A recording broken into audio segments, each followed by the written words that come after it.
this year. Also in your packet you have just a brief history since 2010 of recent increases the county has approved with B&C for trash collection, just for your reference. And also tonight, Brad and Carolyn are also here. And I would invite one or both of you to come up to speak or comment, or just like Brad's trying to volunteer Carolyn. Obviously control. Hello everyone.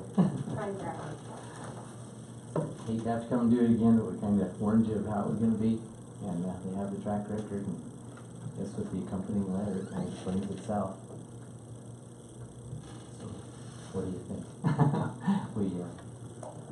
think this was last year when we came, or 2 years? It was last year. It was September. Okay, so the same letter that they give us.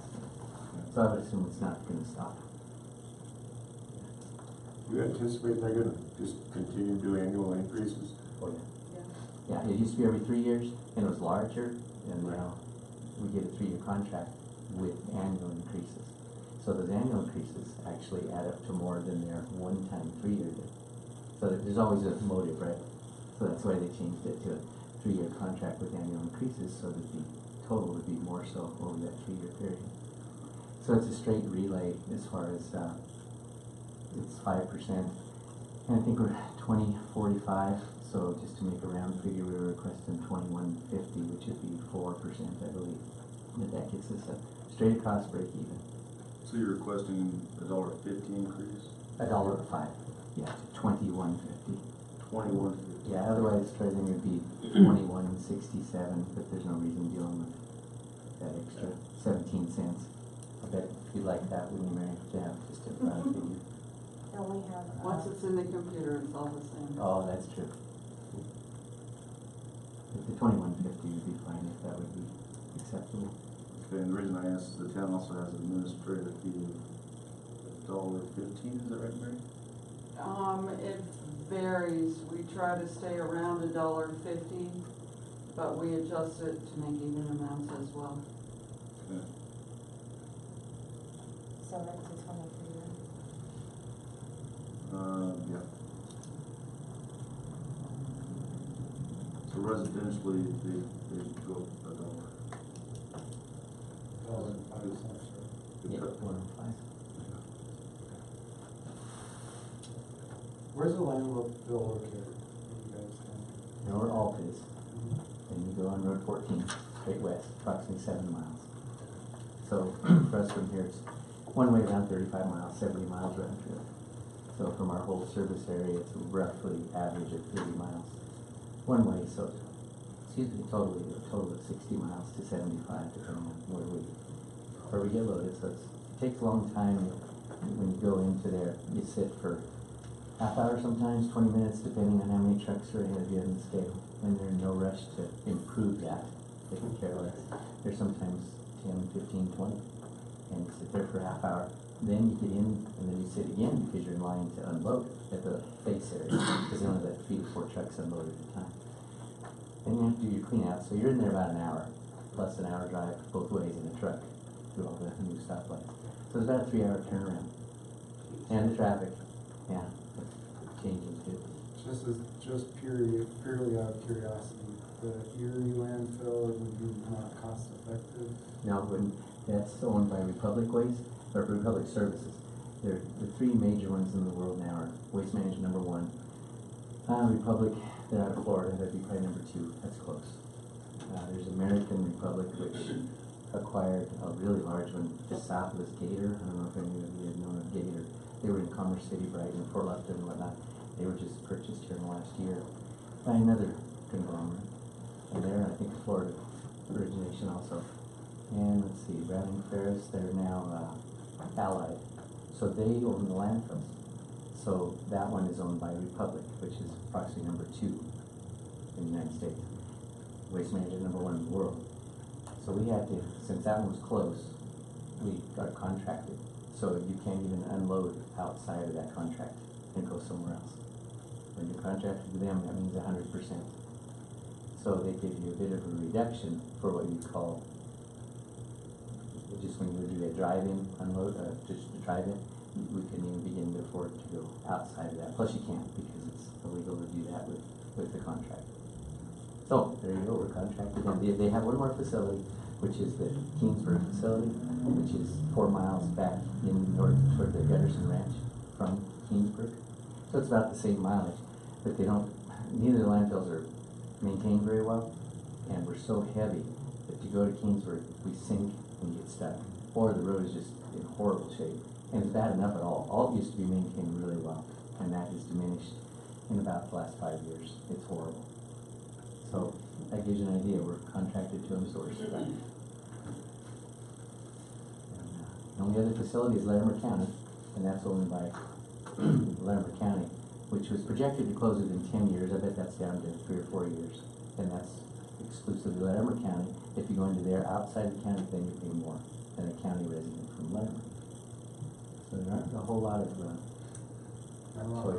No. It is what it is, and you guys are always awesome. And appreciate you guys very much. That was the other thing I was going to ask, is there any complaints? If so, Carolyn will step forward. No, I never hear complaints. Not whatever. You guys are great. Thank you. Thank you. I make a motion to approve the increase to $21.50 as requested by B&C Refuse. Second. Okay, we have a motion and a second. Can I get a roll call, please, Mary? Harold Leggett, Yes. Nick Ralston, Yes. Spencer Bradnan, Yes. Fred Blum, Aye. Murray Clark, Aye. Hope Morris. All right. Motion passed. Thank you, guys. Thank I you. really appreciate it. Thank you. Have a good night. Okay, moving on to action item B, DOLA grant EIAF number 0010 acceptance. Mr. Rankin? Thank you, Mrs. Mayor. This was initially scheduled at the last meeting. When I spoke with Departmental Affairs, they were still processing the grant. As you're aware, we received the grant notification, but we did receive the award. I thought I would get in the last 2 weeks, and I have not. But I do want to ask the board to consider these DOLA grants that we've received over the years, probably 8 or 9 so far. At least 4 of them have been these administrative grants. An administrative grant is up to $50,000, they pay $25,000, and it's a match. They're template contracts. Over the years, talked to Kinder Company came and recommended any kind of changes. Similar to last board meeting, we approved the CDOT grant. Same thing, take it or leave it. The only thing that changes in these administrative grants is the scope. So this would be for wastewater utility plan update. We did one for the comp plan update a couple years ago. Also did another one for the sewer screen design about 4 years ago. And then there's another one we did prior to that. If the board is willing, JVA, which is the next topic, is really itching to get started in order to meet our timeline to get the update done by the end of December. One consideration is the board could have the mayor execute the contract once it does arrive. It could come in tomorrow, pending legal counsel final review, even though you haven't seen the contract. It's something we've seen. It's the same contract every year. So That's nothing we can change, like you said. you can't change the agreement. They basically, it's a reimbursement for $25,000, and we're looking at just over $50,000 project. So that's one thing you consider. It's just up to you. You just don't have the contract in front of you. Now, if we do that, can they get started on the work, or do we still have to wait till the contract comes in and they get the money? What they said with Josh and Kevin Tone from GV, we'll start giving nice and preliminary information to start putting together for them, but they would not be able to bill us until the DOLA contract was signed because it would not be reimbursable. But they'd be willing to do some preliminary work with David and I. So I'm comfortable telling you as a board that the contract would be fine, because that's been my experience at least the last 10 years.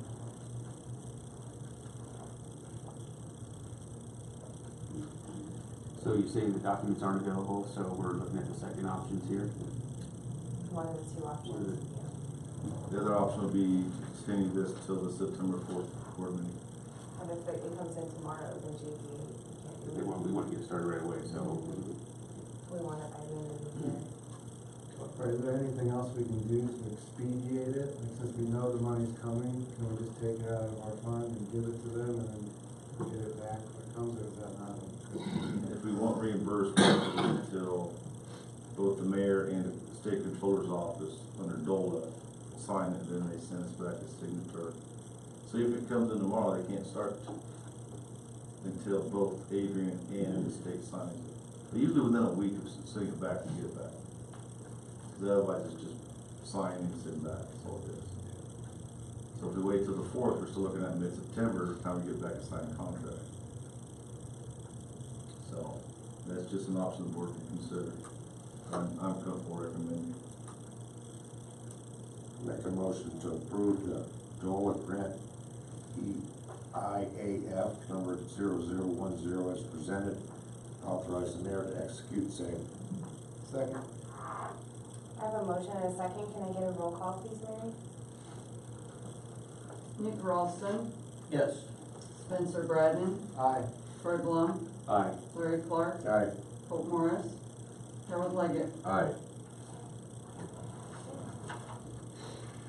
Both grant approved. Moving on, action item C, agreement for services JVA. Mr. Rankin? Thank you. This goes hand in hand, as I just indicated, JVA is wanting to get started. They will not until that contract is signed, but this contract is before you.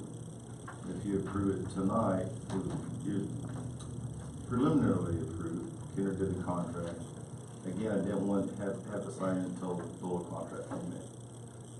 So again, well not again, but similarly, I'd ask the board to have the mayor sign it once the DOLA contract arrives in the sign. It will be signed first, the JVA contract will be signed second.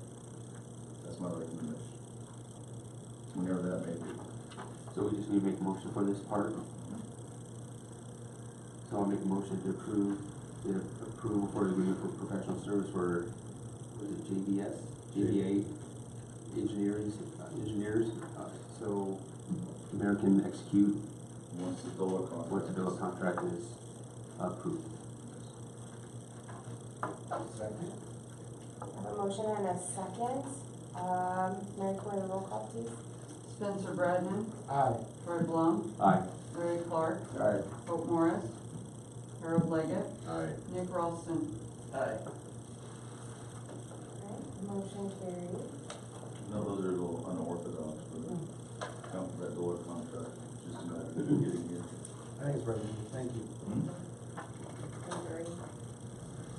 Action item E, D, Town of Platteville property bids.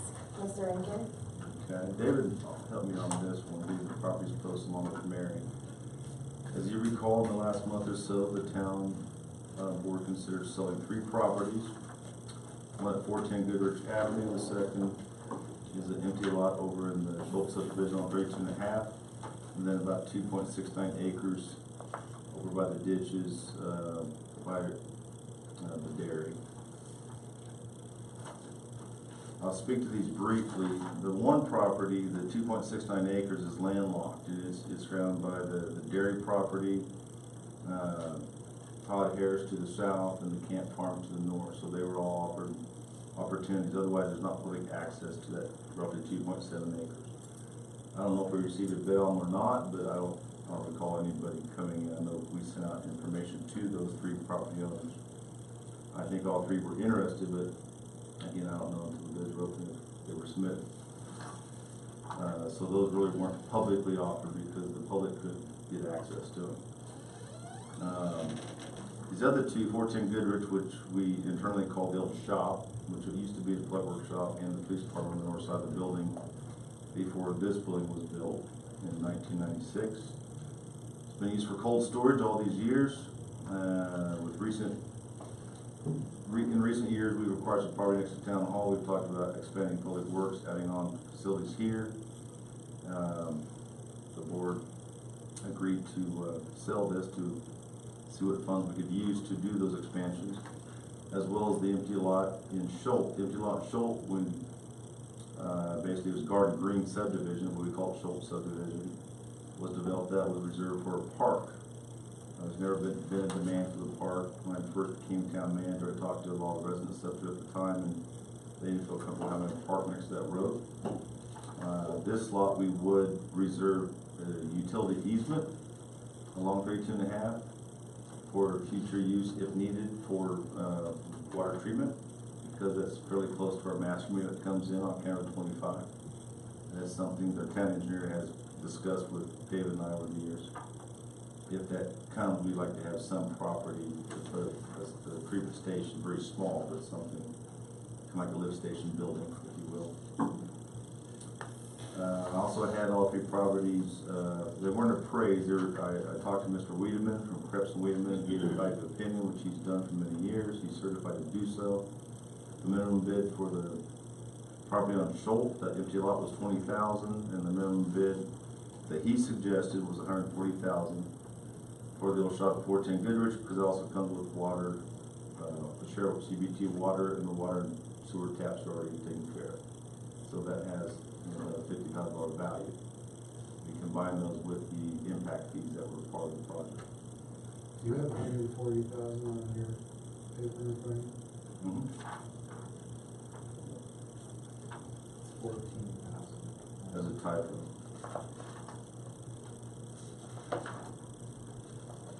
Actually, I have $140, so that's a big typo. That's kind of how I read it. Missing is zero, but on the advertisement, on the posting, that was correct. Before we open the bids, I just have a question about this process. Sure. I was kind of directed to Kendra, but since she's not here, it's going to go to you. Okay. Can the board consider the use of the property when we consider these bids? You can consider anything you want, because as far as the use, Intended use or intended use, we're talking specifically about the old shop. It's in a multifamily zone district, so typically residential, multifamily type uses. One individual inquired about it, said could he live there and then use the front for storage? That's allowed by zone. Another individual asked me if he could rent out the welding or mechanic shop. I said no, not unless the planning commission changed the zoning. So, and also we put on the advertisement, on the posting, on the lot, that is a non-conforming building. So you cannot add on to that building. You can probably fix it up, but the west property, the west building wall is on the property line. So it is a non-conforming building. We made sure that was put on there as well. So. Thank you, I appreciate that. Sure. Just want to clarify that. And also, once the bids are open, this board has a right to accept, refuse all bids, any bids. You can sit on the property, you can rebid it, or you can go a different route, advertise it by realtor, or auction the property off. It's up to you. So, we may or may not have a member of this board bid on one of these properties, so in an effort to be transparent, they're all still sealed, they're right here.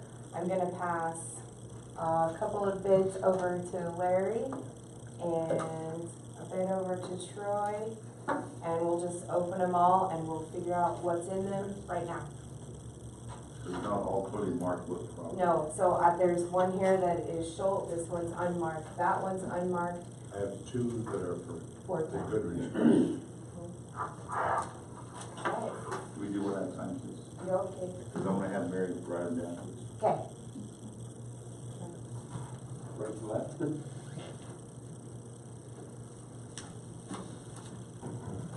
This is it. Follow that instruction.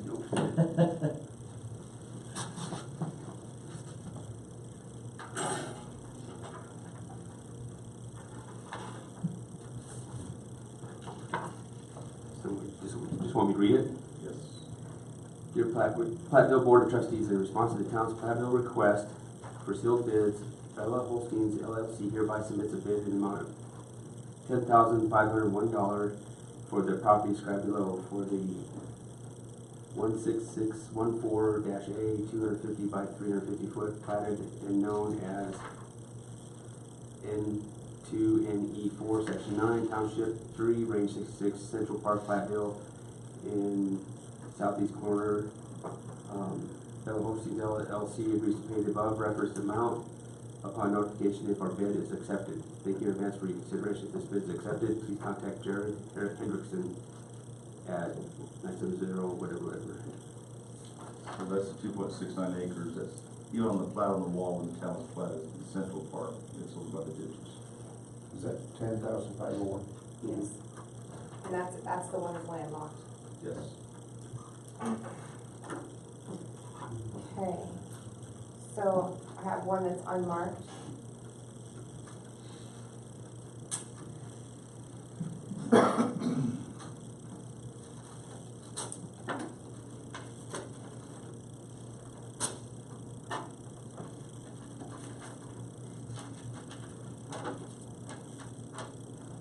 MCH2O, the bid for property at 410 Goodrich.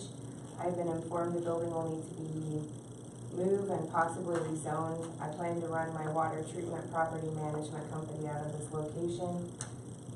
So for 410 Goodrich, it is a bid for $25,000.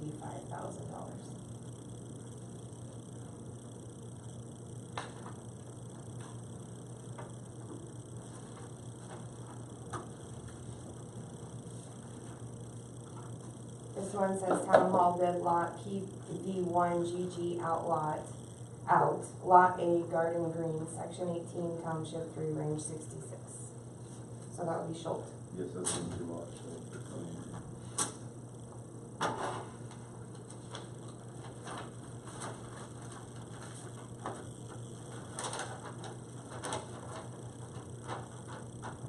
Platte Investments LLC would like to bid $35,070 cash with immediate availability to close on the property located at PVIGG Outlot A, Garden Green, Section 18, Township 3, Range 66. We understand that the town is reserving the right to dedicate a utility easement for future use and that the driveway placement on the lot will be agreed upon between both the town and the buying entity. Please let us know if you have any questions or concerns. This is Rick Fergie and Erica Petchin, managing partners for $35,070.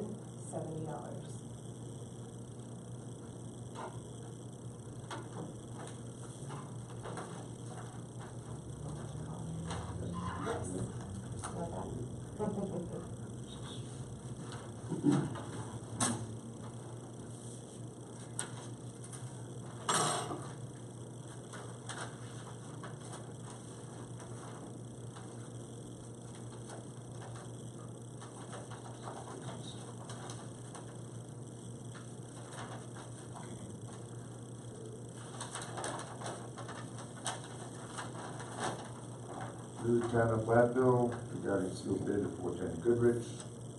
Stephen J. DeVries, Hotel 412 Pierce. I, Stephen J. DeVries, offer $155,555 to seal bid for the above named property. Please advise. Offer decisions. Please advise. Offer decisions are made. Okay. 155,555. After decisions are made. Oh yeah, you said what that says. All right.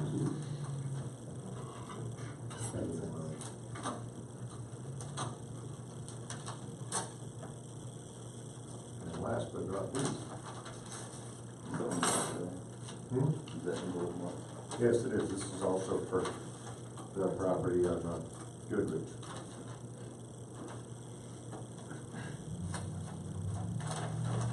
I'm bidding on Town of Platteville property, 410 Goodrich, Platteville, in the amount of $81,100. All eyes and none.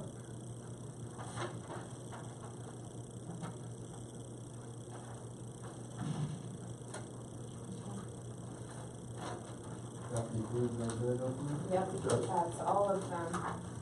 So we have one for Schultz, one for Central Park, and 3 for Goodrich. I would ask the board, just so we're clear, to talk about each property individually, what bids were for each property, and then if the board accepts or declines that property, that high bid for each property at that time. And then what, if you approve any of these property bids, then I would work with the town attorney and David to draft a purchase-sell agreement with the town property, because obviously we need to address the non-conforming use on 410 Goodrich and the utility easement in Schultz subdivision. There's not a whole lot of legalese to do with the Central Park property. There's no part of that. It's ag farm land is all it is. And Bella, so can we start with Central Park? I think there's only one on that one. Bella Holstein's is one of the 3 people you contacted. Correct. It is the dairy. This is the dairy. I think we can move forward with their bid on that then. I agree. Because I believe that value of the pin was 10,000. 10,000, yes. Right. 10,501 was the bid. Right.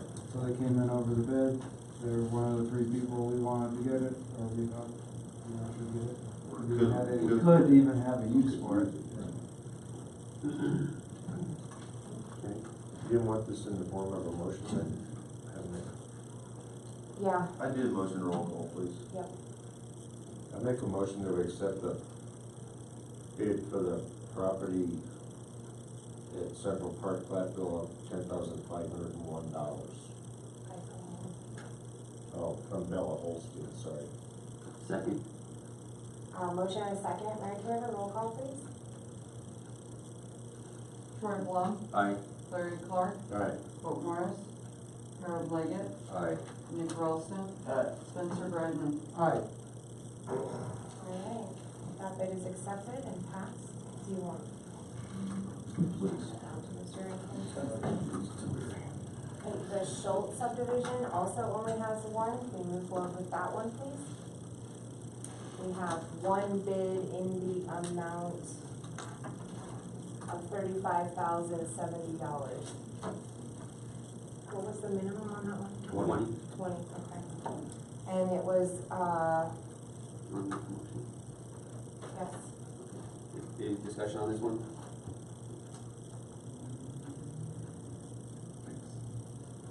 All right, I'll make the motion for Platte Investments LLC that would like to purchase the Garden Green, Section 18, Township 3, Range 66, is a bid of $35,070. Second. I have a motion and a second. Can I get a roll call, please, Mary? Larry Clark, Aye. Hope Morris, Harold Leggett, Aye. Nick Ralston, Spencer Bradman, Aye. Troy Blum. Aye. That passes. Next, we'll move on to 410 Goodrich. We have a bid for $25,000. We have a bid for $155,555, and a bid for $81,100. The minimum on the 410 Goodrich is $140,000. The recommendation by Mr. Weedman was 140. Okay. Was the person that bid the 155, they didn't specify the use that they had in mind? Yep. Whereas at least one of the others did. Yes, MCH2O Inc. Said they would, it possibly needs to be rezoned. He plans to run his water treatment property management company out of this location. But that bid is only $25,000. Yes. I think this is a no-brainer personally. Well, it is. I agree. My question, did you say that the building is on the property line, the edge of the building? The west wall. The west wall. It Is on the property line, there's no setback then? Maybe 6 inches. I don't know exactly until it's surveyed. Would they be grandfathered into leaving the building the way it is, the breaks, the way it's structured right now, or do we have to, We can't change anything, right? they would add to it, or Or what? not add to it. But he says in there where they might have to move it. There's no requirement for them to move the building. To make away it from- conforming, they'd have to move it. Okay. That's not really The an option. planning commission can say, give them a Variance, extension. right? Everybody that's asking that, I told the planning commission would have that authority if they got a variance from the zoning regulation. And they bid this price knowing that it doesn't comply with the zoning. I believe there's no Yeah, it's involved. construction. I guess my point is, I'm trying to protect the town's interest, and at the same time be fair to this bidder, Absolutely. that they know what they're getting with all the legal ramifications and zoning that No. comes with it. Absolutely, and it'll be spelled out by Ken in the purchase and sale agreement. It'll be very black and white. Then I would make a motion that we accept the bid for $155,555 for the property known as 410 Goodrich Avenue from Stephen J. DeVries, D-E-V-R-I-E-S, 412 Pierce Avenue, Post Office Box 42, Platteville. Second. I have a motion and a second, can we get a roll call please, Ray? Harold Leggett, Aye. Nick Ralston, Aye. Spencer Bradnan, Aye. Troy Plum, Aye. Larry Clark, Aye. Hope Morris. Alright. So moved. If I may, Mayor. We still have a lot of items in that old shop, so part of that contract would be a time frame for us to remove town properties or town belongings off that property. And everyone who discussed that with me, at least, I did explain that would be part of the contract. We would need a window of cleaning it up. What are you thinking, David? 90 days, 60 days? Don't ask David. So the new shop's built, but, no. Rent a horse pod, storage pods, Yeah. put stuff in there. In all seriousness, I'm gonna work with David and Todd to inventory the shop and see what room we need. I'm looking at purchasing or renting one of those metal storage containers or two, in the interim. Some items could probably be stored outside, maybe tarp, but other items cannot. So, Okay, so moving forward, we're going to have action item E, annual sewer system jetting proposal off of the consent agenda. Mr. Rankin? actually, I'll defer to Mr. Brand. This is actually his item. Okay. It's a budgeted item, that's why I put it on consent. Good evening. This is an item that we take care of every year. The funds are allocated in the maintenance and repair of the sewer system and the sewer fund account. The easiest way for me to justify this is the typical basement overflow cost is somewhere between $20,000 and $30,000. And this expense is in the neighborhood, excuse me. This expense is in the neighborhood of 18. It's run anywhere from $15,000 to $18,000. Typically, we're in the $16,000 to $17,000 range. That's why I said that around $18,000. What we do is we jet from Bella Vista. Everything flows north, so we jet all of the lines in Bella Vista, all of the lines in the original parts of town, up to Reynolds Avenue, then over to the lagoon. We get all of the old clay lines in that system. Much of our pipe in that area is laid at a 2% grade. Engineering specifications on something like that now are minimum at least 4%, more like 5 to 6% is typically what they would be laid at in a modern era. So the combination of some of those lines have been relined, but most of them, the majority of them are yet to be relined, so they are the clay lines. So they actually hang on to the material. They don't have the flow characteristics that a smoother PVC or the relined type pipes do. So what we have found, my first couple of, I was hired in 2008. It wasn't until 2011 that we started doing this on an annual basis. Those first couple of years, we did have a couple of times where we had a few areas in town that we had the emergency jet. We didn't actually back into somebody's, back in and damage anybody's basements or anything like that, but we did have some slow lines where we were starting to back up, people's service lines were starting to back into their bathtubs or floor drains and some of those kinds of things. We were able to get the lines jetted, cleaned out before any major catastrophes. But what we decided in 2011, and the board that was sitting at that time, we went to them and asked for approval to put these funds in every year to do this. So we have done it every year since 2011. Because it was a budgeted item, because it was just a maintenance item that we took care of, I overlooked the fact that we were over the town manager's spending limit on that. So we were going, even though it was a budgeted item, the auditors didn't like the fact that we didn't have a board approval for that large of a budgetary item. So I put a reminder on, because we do this every fall, so I put a reminder in my calendar so I bring it to your attention to let you know about this expenditure.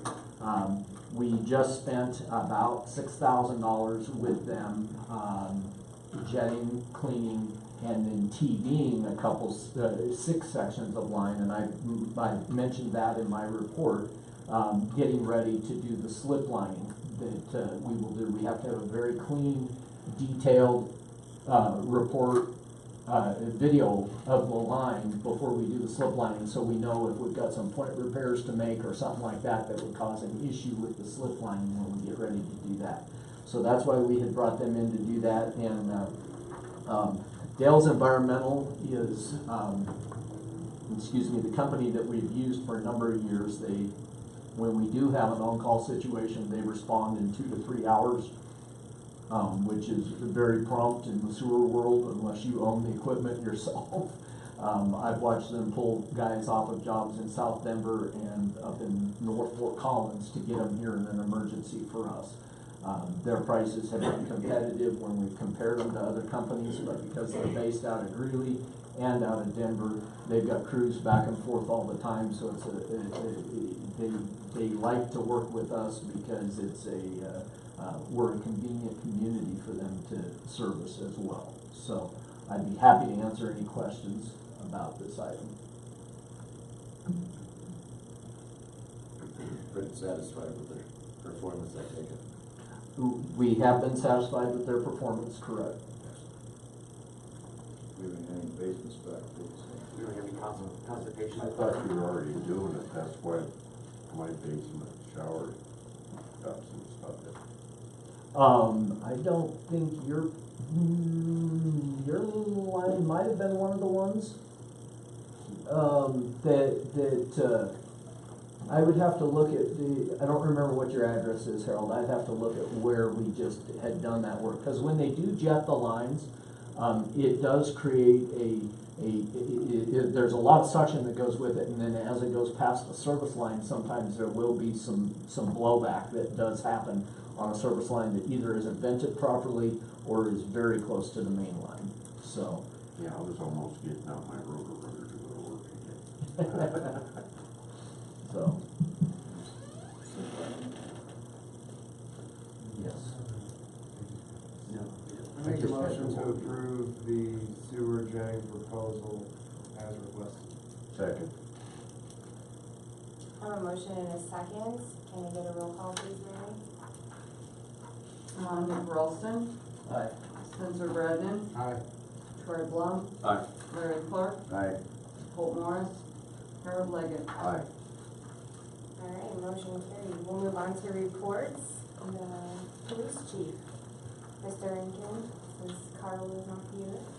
I've been in communication with Carl today, asked him if he had anything else to add. He did not. Indicated, I basically told him to take the week off, helping his wife, because of his 5 daughters, they're age 6 and under. So he has a busy little house right now.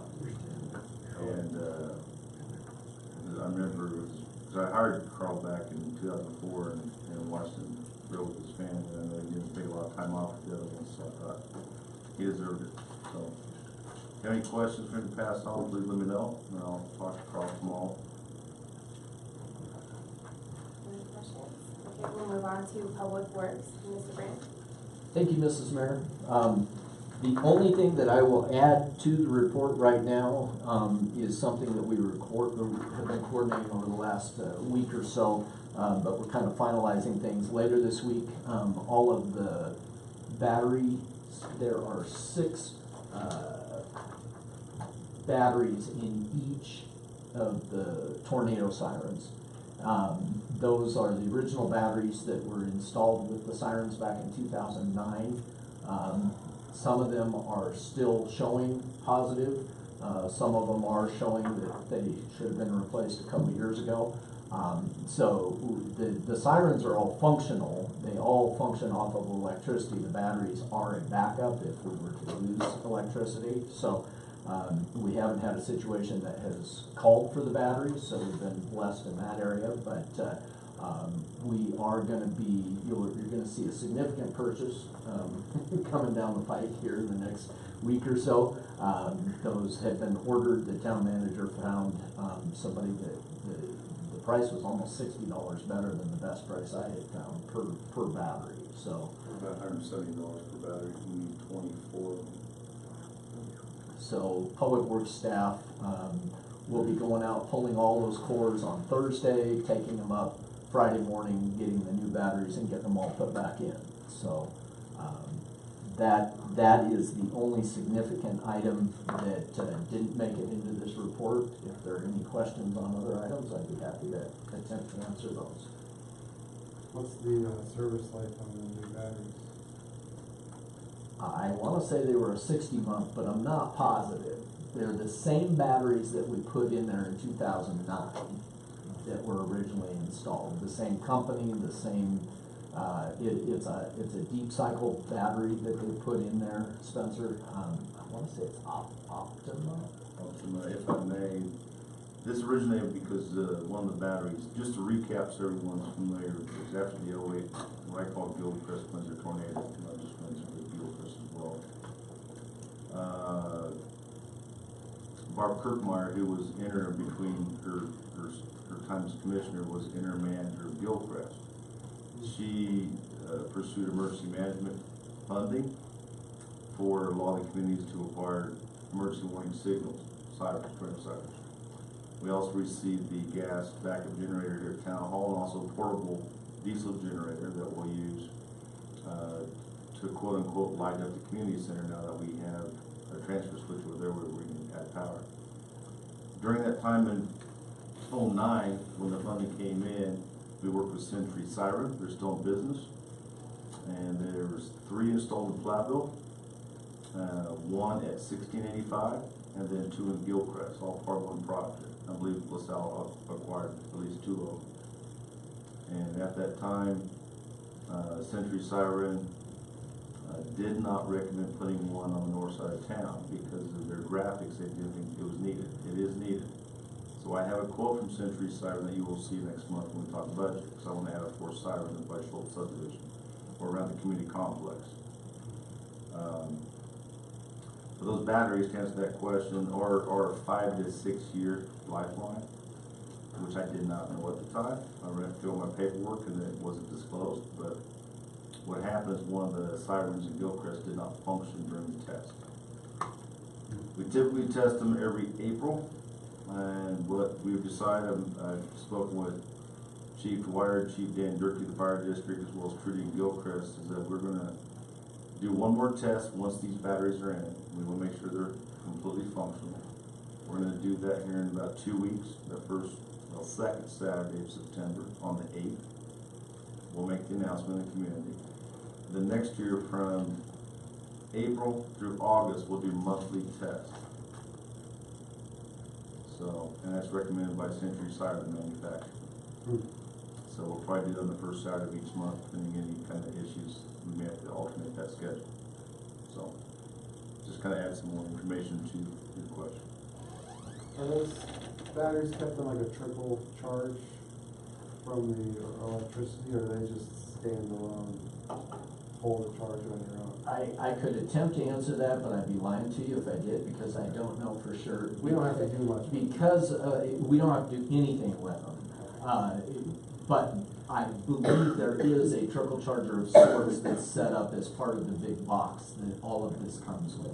If you look at each of the sirens, at the bottom of the siren, there's I wanna say a 3x6 or 3x8, probably a 3x6 steel heavy-duty job box that all the batteries and all of the electronics are in. So I believe, I can't imagine them holding a charge for 9 years without some kind of a trickle charger in there. They're all hooked. They're all hooked in series. So I believe that that's how it's run, but I don't know that for sure. I have another question for you, but to stay on this topic. You just said about the monthly tests. Does that numb people to the sirens? Is my only concern. And that's just, you know what I mean? From my experience growing up in Kansas, it does not. No. Because we did the siren test on a clear day. There might be a few high cirrus clouds, but otherwise it's a clear day. And we also put out notice before each monthly test. So I don't think it numbs people to the siren. And then, I'll talk more about emergency management during my report, but I think it's highly recommended. And some communities, I believe Longmont read last year, were going to just stop testing the sirens altogether. Stop testing them? I read an article in the Tribune last year about that. I don't know if that's confirmed or not, but based upon the training I went through this week, I would recommend how you do not stop. We're the #1 tornado county in all of the United States of America. Yeah, Fort Lupton, they do theirs probably the first Monday every month. Yeah. Noontime, yeah, Yep. siren test. Lunchtime, yes. Fire department's always out there tweaking them too, also.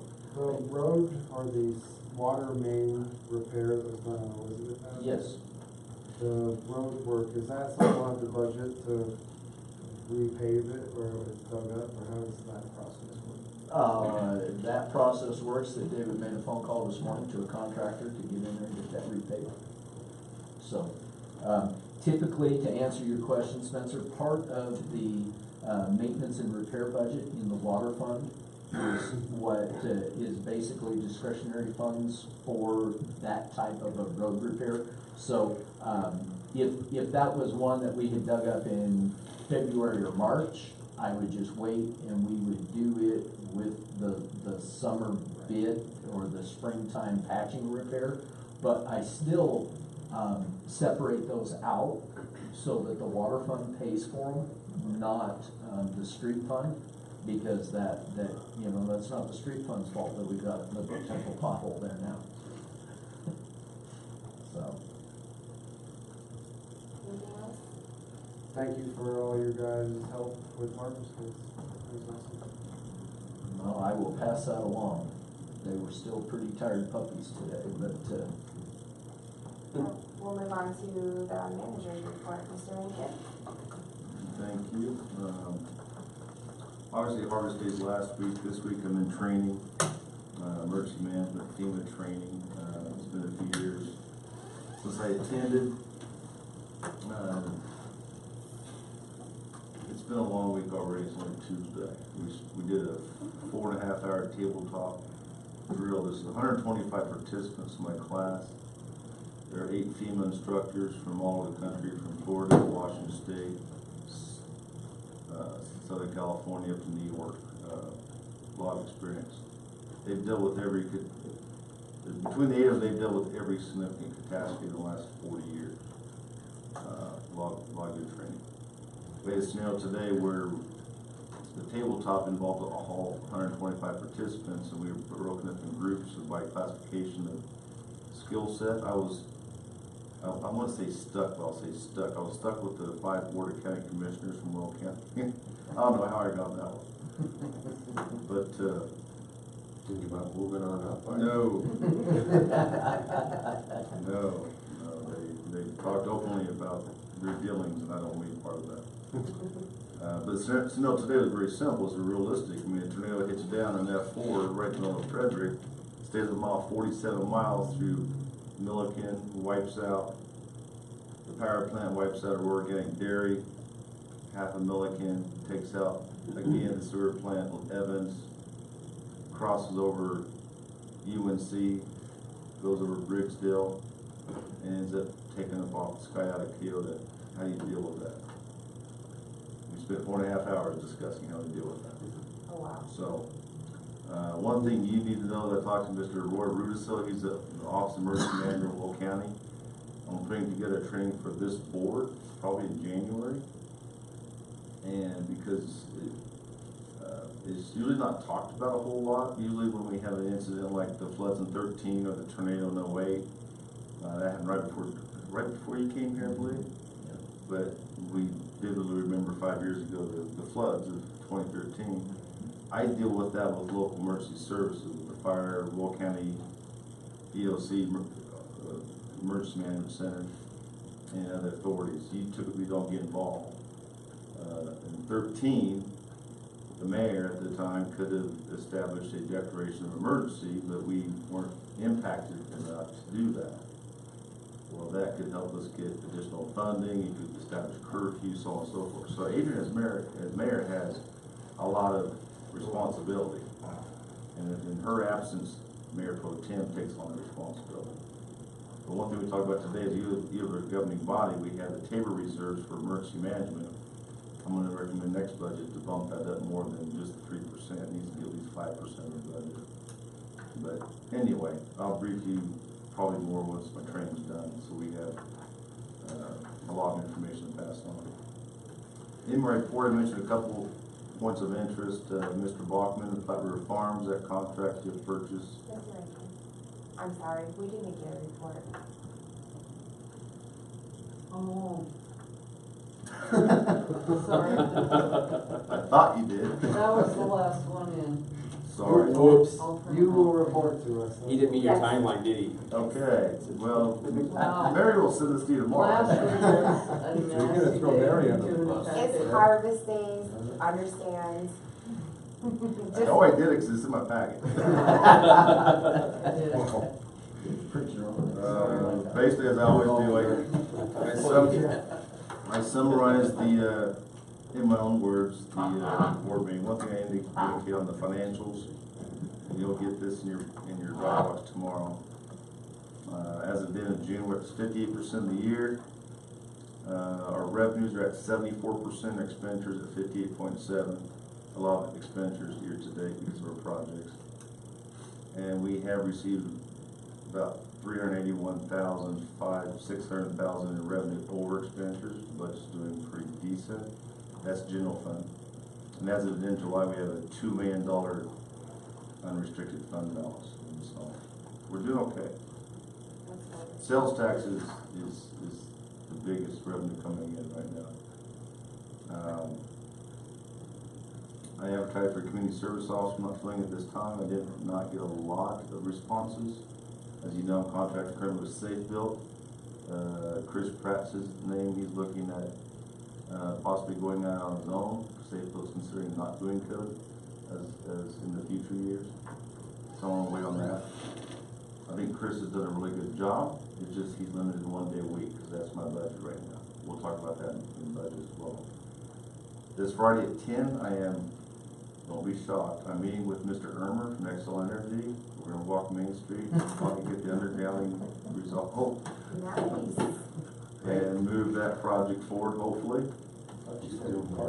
I know. Picked up the phone, the first ring. Wow. He's one of 3 designers for Excel in the state, so he's been a little busy with all the construction and growth and everything else. What about the lights on the circle? Or is that gonna be happening soon, I or? haven't heard from Connie, but have you heard from Connie? Connie Woodard is our contact with Excel, and that was supposed to have already happened, but I know kind of with Mr. Ermer down at headquarters, everything's been pushed back. And, go ahead. If I may, they had called in locates, their contractor was supposed to come in and put in the bases, but they did not have the posts yet to put up. So my guess is their contractor got pulled to go to a more urgent job that they had all the materials for. Because they were gonna have to come in and do the underground work and then come back and set all the posts on this one. And so my guess is that that's what happened, but I have not heard from Connie. And that was on my list this week to check with her and see what the status is there. So we're trying to wrap up some of these other little projects. Dave and I met with Steve Bethers, talking about Main Street devolution with CDOT. I gave Steve a month to come up with a realistic cost estimate. Then I started negotiating with CDOT, and that will come back to you, obviously, when the time comes. That, according to the access control person with CDOT, is about a year process. We mentioned that when we talked about last time. But take our Main Street. My scope is, realistically, I wanted to go from city limit to city limit, which is basically from the Business 85 connection here north by the Energy Park to basically the Calfrac. I know CDOT won't go for that, so I just went to 28. Basically, it's the entire Business 85. So about a 2-mile stretch, a little more than 2 mile stretch, not quite.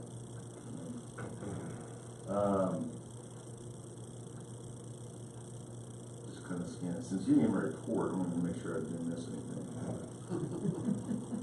Just kidding, Mary. Just kidding. Yeah, a lot of things still left to do for the rest of the year. I will be. I need to talk to David Green before we set a budget study session scheduled, because when he was here last month or a couple weeks ago, he and I'd like to do a, if you will, a 101 budget class with the board to kind of really break down our budget and why we have it set the way we do, why we have only 2 enterprise funds, 15 special revenue funds, and why each special revenue fund is set the way they are, and how the revenues come in, and what the restrictions are. I think it'd be very educational before we start talking dollars and cents. I call it dollars and dreams, but everybody's got a dream list. Otherwise, I think that's most of. I'll be in emergency management class at the admin building up in Greeley until Friday morning to not have that meeting with Mr. Ermer. Otherwise, Harvest Daze I think went well. Absolutely. We had a little bit of hiccup with some rain, but that was during mud volleyball. Who cared? Came in a half hour too soon for the fireworks. I know some were probably mad, but we weren't going to get them off. We didn't shoot them right then and there. I haven't heard any complaints. But it's a judgment call. I made it with the mayor. And then Sunday, I guess the wind came up a little bit, and the mayor's husband took down the tents for public works. Thank you. Yes, mayor's husband and one teenage kid to be down in the wind in 30 minutes. All 3 of them. They do come down pretty quick. They don't go up pretty You quick. knock the poles out on them, they go down pretty fast. Right? Yes. You said to keep them from blowing away. Nice. I have a question for you. Sure. I know we talked once before with a fellow from the state who was referred to us by the EPA of this potential gas tank removal on Main Street. Have we heard any more back from that? Not yet, but Mr. Eisenhoff, who owns that old gas station, is contacting Melissa and I about doing something over there. Okay. So I'm gonna reach out. I just haven't had time. I'm gonna reach out to him. I have his number right there on my desk. I'm not so much pushing that, but if we're gonna do underground utilities and what I perceive as a 5-year Main Street redevelopment project, that'd be a good one to get done early on. Oh, absolutely. And it's only with that idea that I mentioned that all. To me, I mean, we need to talk more length. We'll talk about this more in budget, but phase 1 is really doing the underground, you know, just getting lines buried, getting conduit in place for future street lamps, taking, even Dave and I talked, when we talked to Steve Bethers, we have 2 major lines, water lines that go down Main Street. One needs to be abandoned. And Dave will talk, that's another conversation, but some of the connections are on the newer line, some are on the older line. So we have some cleanup to do. So this project is going to pull funding from multiple funds in our budget when the time comes. So it won't be a bad thing to have that road ripped up for a little while. A lot of it. And then also we have a very generic concept plan, the streetscape plan. That gentleman has since retired with DOLA, which is, well, CU Denver. He was an architect with some students. There's a new director, and I met her a couple years ago. I'd like to bring her back and work with the businesses, have a meeting with all the businesses on the main street and in town, and scale that down block by block. We actually put it into a design, not a concept, like construction design. In phases. In phases, yeah, but you're right, Larry, it's gonna be 3 to 5 years, once, as long as the funding's available. You're right. But I think it makes some vast improvements. And the undergrounding, that would be a cost totally on the town, right? Excel's not gonna pay for that, right? There's two types of costs that Mr. Ermer explained. We have an underground fund, the 1% franchise fee we have with Excel Energy. So 1% of what everybody pays goes into this franchise fee specifically for underground. Virtually all the towns have that same agreement. United Power has a similar agreement with their constituents. We've never spent it, so we have close to $350,000 in that. You can borrow up to 3 years of estimated revenues. We think that'd be enough to do those 4 alleys. We think. We don't know yet, because the price, they were anywhere from $300 to $800 per foot is underground. I just don't know. That money we pay for that. The specific service connection changes or upgrades that are required or may be required, that is not paid by the underground fund. That'd be paid by the town separately. For example, the post office needs a new service connection because it's no longer per code. We'd have to get a price for that, and we have to pay that out of a different fund. So I don't know yet until I meet with Mr. Ermer, he gives the final document. And you haven't talked costs on that separate portion at all? Not at all yet, but from my understanding, he is supposed to provide that estimate to me. There's always nuance, and that's why we're meeting on Fridays. There's a couple private connections he doesn't know how to design. So if David's available, I just ran to David 5 minutes before the board meeting, because I've been gone. We're gonna meet with him and discuss those, because we want everything to kind of go together. So The work is progressing well on the 66 in Maine? that was thank you. I forgot to put that in my report. I don't know how well it's progressing, Yeah, it's kind of slow. but they've had some hiccups. There's a lot of underground utilities and fiber in that intersection, and they keep discovering jewels and treasures underneath that dirt. But they're starting to look nice. Last night, tonight, and maybe tomorrow, they were supposed to close that intersection, or part of it from 7 p.m. till midnight. I think I put that in my last message out to the community. I don't know if they're doing that, because I'll go cruising down there once I get out of work. But they're supposed to be done by the end of next week.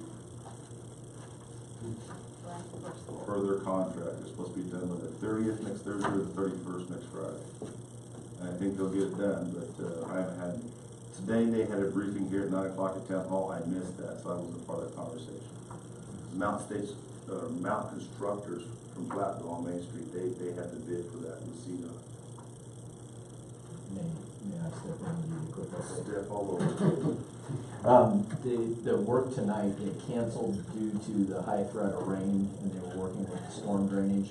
At least that's the report at 9:30 this morning. They were gonna make the final call by 9, but at that point, Joe with Mountain Constructors had already pretty much made up his mind they weren't gonna attempt to work. Not only the drainage that's, issues that would be caused by where they're working, but more importantly, the safety of the workers if it's raining and people trying to get stopped or see what's going on and that kind of thing. They were in discussions as to whether that was gonna get postponed Thursday, Friday, Wednesday, Thursday, depending on what weather forecasts were, that kind of thing. They only have one more night of finishing that, provided they don't find any more of the jewels that Troy was just referring to that they have been encountering. They are waiting for a redesign from CenturyLink on a fiber line. They're waiting for a redesign on an electric line from Excel. And they had a pavement mix issue with their pavement contractor that could be a significant up to 6-week delay if CDOT holds fast with meeting the full complete mix design. And what happens is the contractors don't provide those mix designs to CDOT because CDOT requires a specific mix design for each project. So it's not like just a generic blanket mix design that they use. And this contractor was not a successful bidder on any CDOT projects this year. So they haven't taken the time or effort to have had their staff create that design.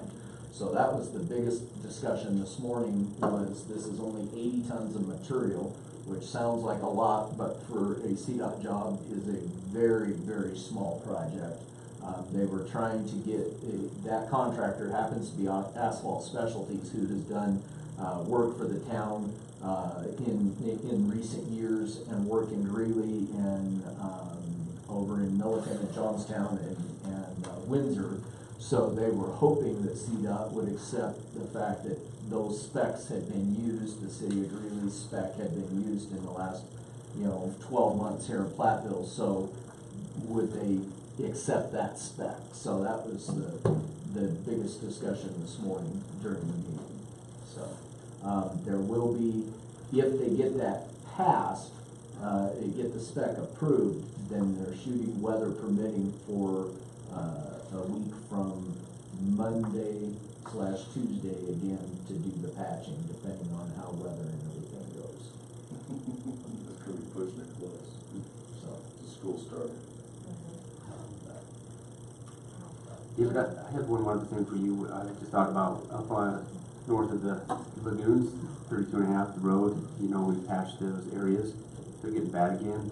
I don't know. and I had noticed that 2 or 3 weeks ago. I haven't been updated, depending on what's going on. Sometimes I go that way a lot, and sometimes I don't for 2 or 3 weeks.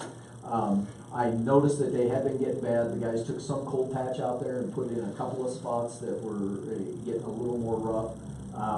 Basically what happened, and it happens every time we do a patch, the patch holds up really well, and then the next weak spot right next to it is what shows up, and that's exactly what's happening out there.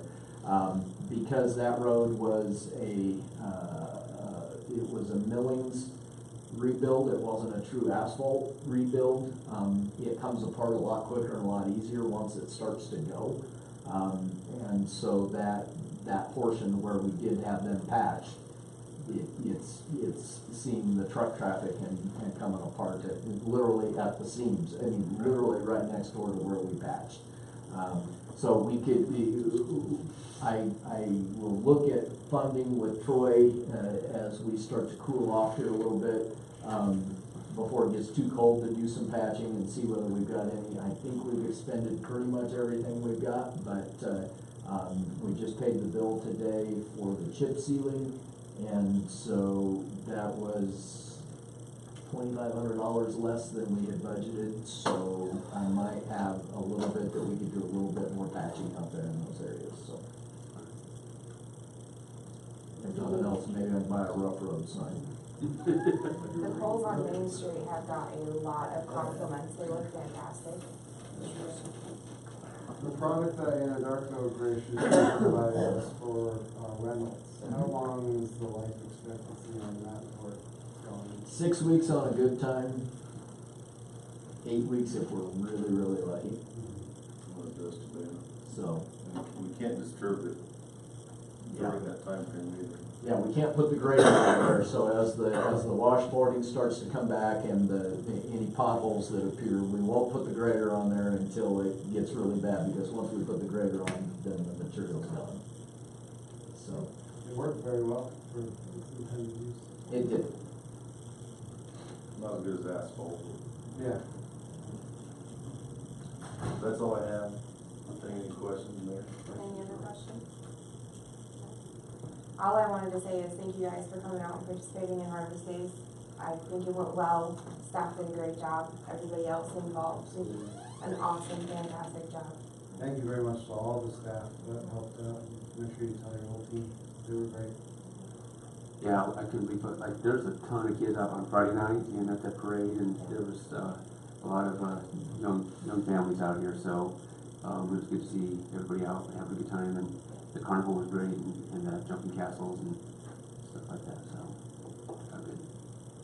Actually, one of the participants, Chris Cross is his name, he's the assistant manager for Fort Lufton. I was meeting with him today, we're speaking during break. For Trappers Day, they actually came upon a full carnival. On Wednesday last week, Health Amusement called me, they just bought the company and they were looking for a place. And they're just, the rides you saw, they're just a small little, kids carnival. But they also go to Boulder, they team up with the bigger carnivals where they do the kids ride and the bigger carnivals do, of course, the adult size ride. So Chris is going to, this is a company out of Texas that come up. Usually there's two major companies in Texas that do pretty much all of central United States. And I'm going to talk to him because they're coming in, they're actually paying Fort Lufton to come to provide 3 or 4 adult rides. So I think this could grow into something, quite potentially, because I think that's a huge attraction. I work with them to keep the price within reason. You know, I can't handle a parent paying $4 or $5 a ride for a kid, so that's why they're $2 a ride, or $50 for another embrace. I think that's pretty reasonable. But and they're, you know, I had to laugh because the first thing this gentleman told me, he goes, "We're clean." I said, "Okay, you're clean. That's great." You know, I get it because of reputation. You know? Yeah. But I don't know. We'll have a post-Harvest Daze meeting probably next few weeks. I'll talk to you about when we should have that. Yep, sounds good. All right, anything else before the board? All right, we stand adjourned at 8:15. Thank you, good job. Just so you know, your budget study sessions will not be this early. In this That's a room. warning, huh? We try to cut them off at 9. You remember, we've had the carnival here before. Mm-hmm. Lions Club here, now it's crab-free amusements. That's the Like an old man. Like me. There's also. Hi, Rick. That might Hi, Carol. I'm Spencer. Have a nice meet you. Yeah, thank you. How about you guys? Yeah.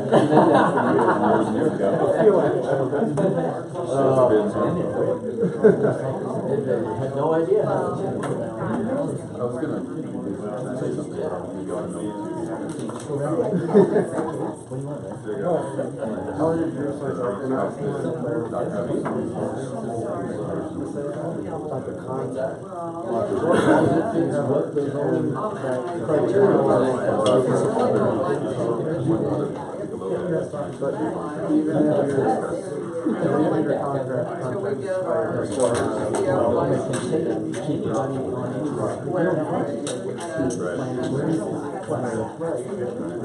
But then that is a full public hearing process. It's not just, you know, plan commission. Like the rezone, we have to contact every property owner within a certain radius and all that kind of stuff. So, being where you guys are at, like, but at least you've pretty much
But I mean, we have a property, actually, retired second time. The puppies are over here. They're not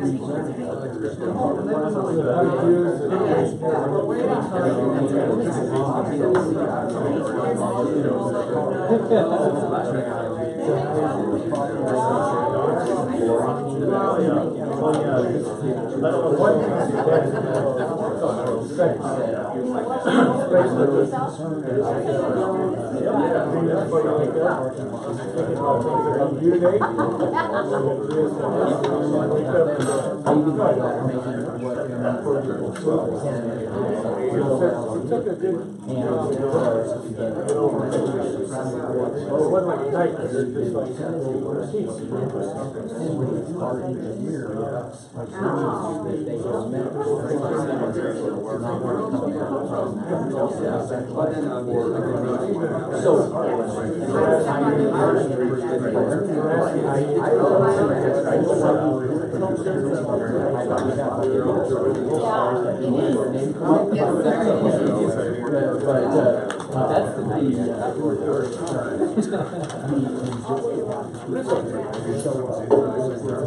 That was fun. So, it was supposed to be like a hill, you know, that you go down the hill, so you stay to what it's so fun. Yeah, it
Yes, there was a lot of people that, yeah, there's a picture there, the downtown, yes. Yes, yes, yes. Yeah, I'm glad it was you. Oh, we bought them, the cannons. I think that's sponsored, the town bought them, so now we'll have them, and ETL has them too. Yeah.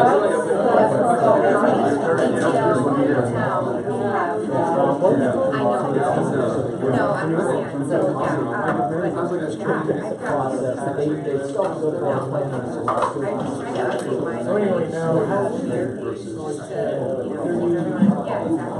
so, yeah, it's pretty cool.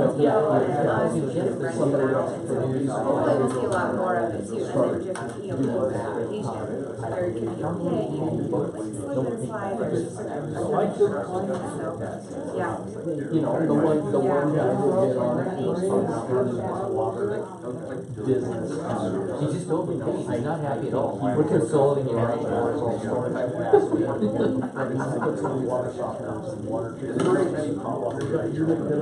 He's got a 2-dam shop, you know, so for something like that, that's really no different than what public works is. Right. Now, Water treatment, that's what I would hope would use it, so yeah, and I'm not familiar with the individual that so I have very, I question that one. You know, I know somebody had asked you about the possibility of renovating that section with, you know, that living quarters.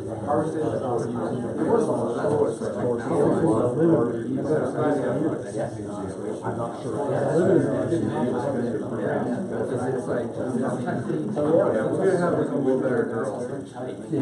So the timeframe is sort of up in the air, right? I'm guessing that we're gonna ask for 90 days. He wasn't the world winner on I was surprised when he turned it. To try and get it, I mean, the guys, even some of the, even some of the Harvest Daze take their stuff. In case we did get that stuff. I was honestly surprised. I didn't get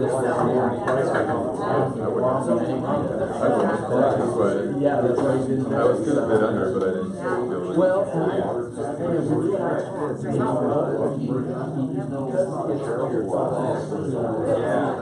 Good, I'm so yeah, sure, absolutely. Yes, yes. It's hard to justify. Yeah, we have ones that never come back. All of them came in and had what that. And I, you know, and because I well, that, on that one, but all the other, both of the other properties brought. Oh, the other properties.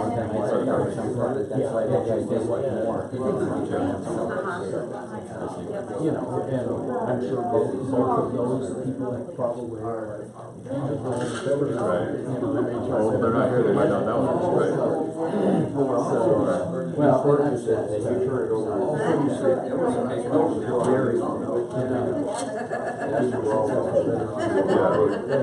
Right, right. Right, straight. Awesome, thank you guys for everything.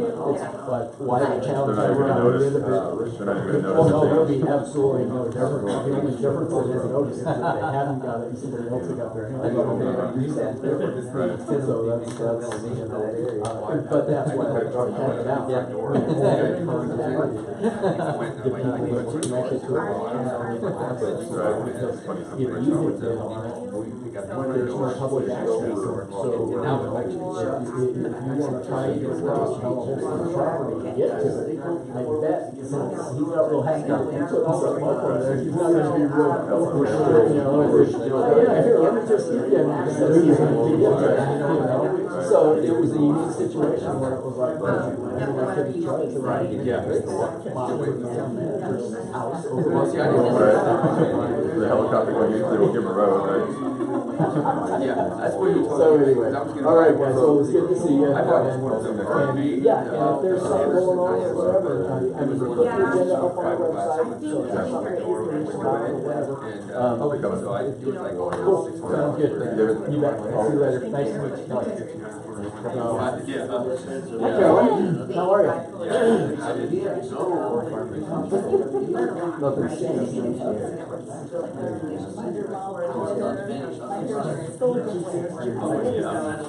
yeah. So you got a blood right. It's nice to have it. It's nice to have it.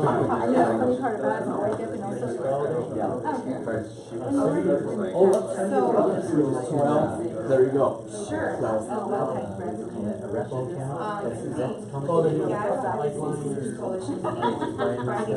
And that's your response. You went for me? Oh, okay. Wasn't sure. I appreciate that, so. All right. Sounds good.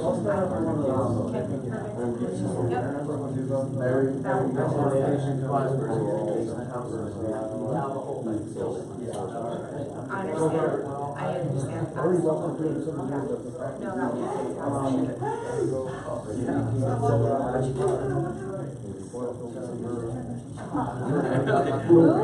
Yeah, I like the good picture because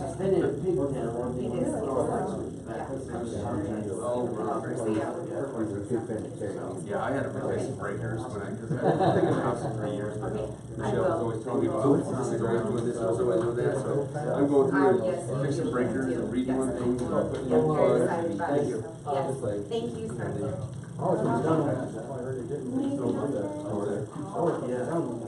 It's, you know, that's part of being a homeowner, you want to upkeep. Yeah, they do. They overrate. Yeah. Oh, you get the tax break, blah, blah. Yeah, it's tax break. Lots of responsibility. I heard they did all this for you. Yeah. Well, this is here. No, fire district. Yeah, that's the very last. Okay, thank you, Mary. Good night. Thanks, you too.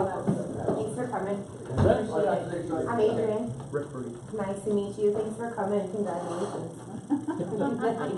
That's Rick. Rick, He says he okay. doesn't even know why he bought it. Oh. That's what I'm saying, I was gonna ask him, what the heck are you gonna do there? Gonna build a house or maybe put up, there's no schools or nothing, nice place for a marijuana stand. No. Right next door to another one and another one and another. There you go. Uh-huh. It'll be like Brady, I'm just, I don't get in trouble, Mom, he's gonna go do drugs. Oh, really? Okay. How old is your son? Jake is 11 and the little one is 8. Yes. Jake's huge. Yes, he is, huge. That's why you're 11? Yes, he's 11 and we just bought him new But cleats your for husband's football. really tall. He's only 6. So he's not. I guess cause I'm so short, maybe cause he's so skinny. It could be that. He's got long legs like a horse. Yes, yes, he does. So yeah, I mean, we just got him new cleats. He's size men's 11, and he's 11. I'm like, dude, you're just going into 6th grade this year. But he loves football, so. You know, my kids, one of them played, Jordan, my eldest one, played in 7th grade. For 1 year, cause all his friends had played since they were little. And, he hated it. Yeah. He said, no, I don't need to do that. Yeah, yeah, well, yeah. But you know what, when you do, you do. So. Yes, exactly, exactly. No, they're both in football, so. For school? Yes, they are. I'm ready for them to be back in school because they're starting to, just starting today, get at each other. So of course, Jake hyperextended his knee last night at football practice, so he's hurting. Who does he play with then? The Viking Youth Football Club. Oh, so what grade is that then? It's 3rd through 6th.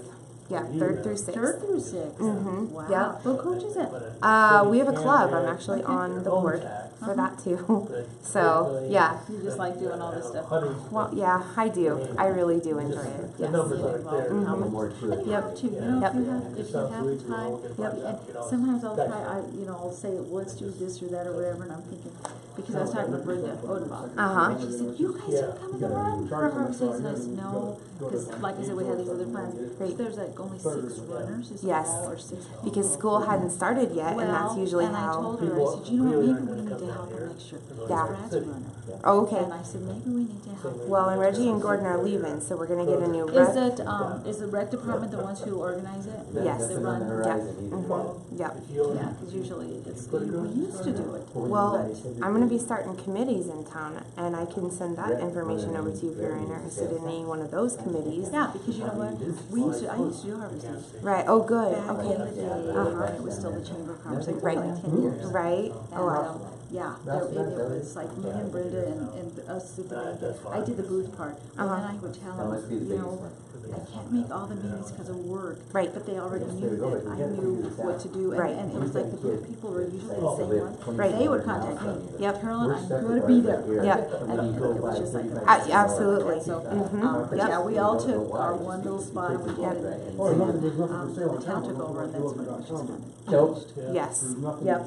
Yep. We're trying to get it back. I'm gonna have a business committee, which I'd really like to see go back into a chamber, but I need to see how many willing participants we have first.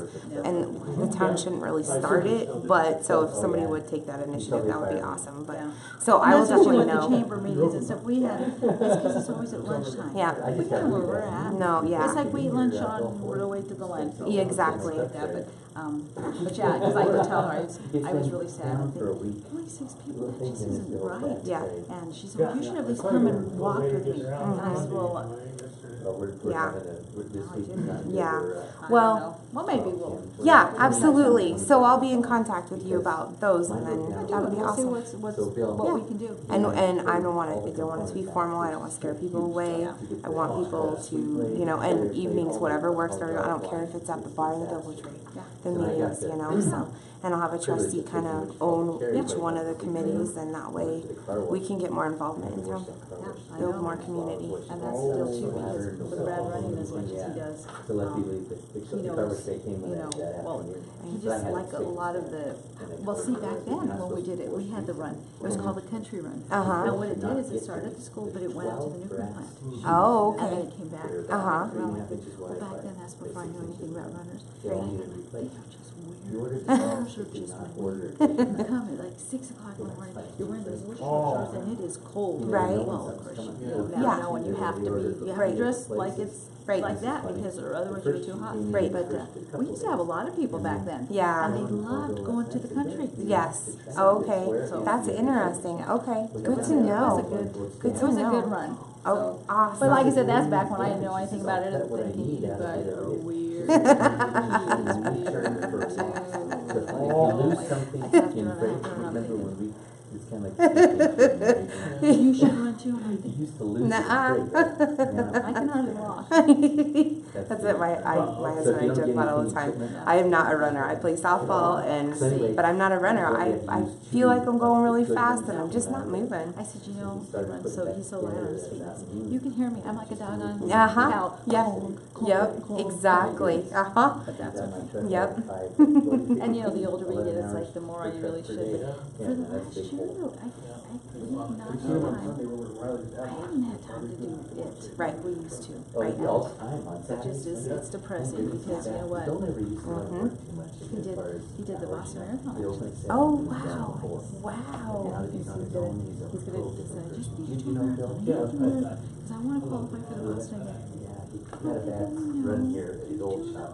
Oh my Boy, he just word, went good. wow. Because it He's is so doing it much all on work. his own. Yeah, I've never I seen can't even It's like a imagine. job. They just, I think they just had one up in Vale or Breckenridge. His ex-wife, I don't know, the I one know the there's wife one that up in the was- mountain, I know there's one, and Yeah, she's back. it's a lot of downhill stuff, which you actually She's don't back. want, Right. right? Right. Because it's hard for you. He's gonna do the rock and roll half marathon with Bryce, my middle son. Uh-huh. And, but then he says, you know, He's just back need to to the go run. to Yes. a marathon. I thought his first wife was. Well, Again. this one's shared. That does And not I'm match just my saying, yeah. aspirations. Mine either, mine either. Well, we'll let you go so you can get home to the boys. Thank you. Okay. Have a good one. Okay, see ya. Thanks, Goodbye. guys. Bye, thank you. What was Bill Foy's first wife's name? Marlis. Marlis. There you go. He thinks that sounds like Sherry. I don't know where you got it. Come over and told us who was helping him on Sunday morning. Well, You they, remember Sherry? yeah, 'cause they got married. I never did hear. And then they got divorced real fast. I don't think we needed And her. now she's back. And now he's working for him only on a supposed working situation, but I can tell that that's changing. You? Yeah, oh yeah. Oh, you didn't tell me that. Yeah, I didn't tell you that yet. And Probably during not that fun. time, yeah, exactly. That's what She exactly She happened. was hooked up with a 20, how old, 28? No, I don't know. 28-year-old guy, and he's in jail for a You know, while. you talk about us to gossip. Yeah, I hope that mic's not running out. Oh, yeah, the whole city camera. Boy, he's gonna take her truck. If Marianne. Yeah, I was say he's gonna put Something in it. Carolyn, Larry sits around at home all day and doesn't do a damn thing. Maybe not quite that simple. Isn't that nice? He's retired. Yeah, I thought you were retiring. Well, he was once, and now he's trying it again. Yeah, Oh. gonna be successful this time. This But time. body's starting to fall apart a little bit, you know. Yeah. Who'd you work for? I was Longmont Foods for, what, 20-some years, and then, Cooked you quite a few meals. I know I've seen you in Yeah. a lot of meetings over the Doubletree. yeah. Yeah. And then, and then I worked, for Morning Fresh. Jerry Yancey used to work actually for me on a Did you? I Longmont. didn't know you went over there. Yeah. For how long was Morning Fresh? It's gonna go for a couple of years after our first retirement. Well, the first retirement, about 6 months, my wife came to me one morning and said, Larry, I understand you have this need to manage things. It ain't gonna be me. Good for her. And so I then I have to thought- go get pointers. So Jerry could talk to me a couple times, so I went out there, yeah, a couple of years or something like that. Who'd you talk about? Jerry Yancey, he and Joe Rafe were partners, or he bought in So he got, when Bob left, he came in. somewhere in there, yeah. But anyway, so I ended up working 10 years there. 10 years it was, I didn't So, know a that. little over a year ago, yeah. Is he the one who drives that Chevy around? Or? He's got a Corvette, Corvette. doesn't drive very much, he's got like a nice Jeep kind of thing, and a couple other toys. Wow. Who's the manager guy out there who drives around and kind of manages the farms? And I just met him the other day. I can't remember what his name was. Rahelio? Does the bird park? Could be. Rahelio? Was Regan Novelist still Yeah, there? Regan was still there. I thought he was kind of the, Well, he's an electrician, but he does a lot of And he still lives in one of the houses? Yeah, he did when I left, yeah, I assume he still does. Wow. He's been there a long Yeah, time. yeah. I know. A lot of people. No, you're 20+ fine. years, something. Yeah. I'm just gathering And up the Joe last is of my still stuff. Totally hands-on, or? Well, no, well, when I, last couple of years, so he comes most every day, but not as much. I'm just curious, how do you turn over an operation like that to who? Yeah, well, his children understand we're interested. That's So Derek bought in, you know, I'll say early in the years I was out there, Derek got part ownership. I don't wanna say, gosh, what was it? 3 years ago, maybe, lose track of time. Then he became sole owner, Wow. So Joe's not even an owner anymore now? as I understand it, yeah. I had no idea. Yeah, no, it's God, what would something like that cost? a lot. A lot, So yeah. the guy you're talking about, what's his name again? Derek Yancey. So he must have a crap load. Well, he used to, I hired him to work at Longmont Foods when he was like 20-something. Really? And then he got an opportunity to go to Joe to be like a production manager. And that's quite a few years ago. And I just think over time, he just, you know, acquired, I don't know, I'm sure he borrowed a lot of it, or maybe, I don't know the financial. Well, a business like that, you gotta be talking what? 2 million chickens at $28 a piece. Oh, yeah. Plus the buildings. You gotta be talking about maybe 30-40 million minimum. I wouldn't, I think chickens never are more than that. I Probably. figure 28 chickens at 2 million chickens. well, yeah. Well, when I think there was like 1 million cage layers and we had about 300,000 cage free, and that's what I ran. Chickens are about what, So that's 20, what I'm 20 curious. some a Is piece? that what they cost? By the time you get them in, maybe for the whole life, Well, that's what I'm curious about, is where could this guy come up with enough money to borrow it. Wow, Oh, I you borrow that kind of money? Just so you know, Brad was fired from there. Yeah, when I was a kid. Oh, really? I was like I think 17. everybody was worked there. I never heard it. Did you guys know Joe very well? I know. I'm sorry, not Joe, Bob. No, I've met him 2 or 3 times. Bob, you know, had what, 2 or 3 nervous breakdowns? That's why he had to get out of there. And he was as wired, you haven't seen him when you see him, I mean, that one, man, was wired. And I think it was just during Christmas vacation or something. I can't remember, because Rick Long worked there. And it was during Christmas vacation, I'm pretty sure, that I worked there a little bit in the summer. Well, anyway, he came in, and Bob would come in, and the quitting time was 4 o'clock, let's say, okay? And that's back in the day where you had to crib some build cages, you had to crib out the small ring. Yep. Oh my gosh, you couldn't move your hands in. So Rick and I, we were kind of loafing off at 3:55. He came in there, and I mean, he just reamed the hell out of us. He said, "Don't you ever let me catch you again." Well, next day I was sitting on my butt at 3:50, you know. And he threw my hands out. It's the only time I've ever been fired from that I can remember. Life is hard. If I ever deserved to be fired from a job, it was the sod farm, right along Highway 60. And Bob Barron was the manager at the time. And I'd been out the night before, and I was driving a 4010 or a 4020 John Deere. And I was plowing, 3-bottom plow, you know.